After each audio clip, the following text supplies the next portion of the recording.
২০২৬ সালের জানুয়ারি এবং ফেব্রুয়ারি মাস খুব দ্রুত চলে গেলেও মার্চ মাস কিন্তু আমাদের মাঝ থেকে সহজে যেতে চায় নাই।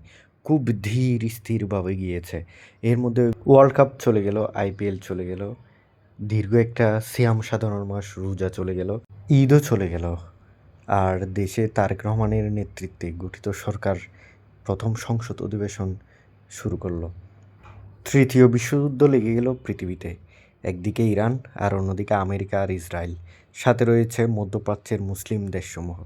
এর মধ্যে দেশে আবার শুরু হয়েছে তেলের সংকট। এতদিন দেখেছি এই সিএনজি গাড়িগুলা গ্যাস নিতে লাইন ধরে দাঁড়ায় থাকতো। আর এখন দেখতেছি অকটেন আর পেট্রোল নেওয়ার জন্য এই কার, হাইস, মোটরসাইকেল এই গাড়িগুলো লাইন ধরে দাঁড়িয়ে আছে।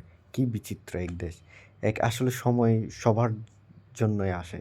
এক আজ কারো ভালো সময় তো কাল কারো খারাপ। সেই জন্য বোধহয় কবি বলেছিলেন, "এক মাঘে শীত যায় না।"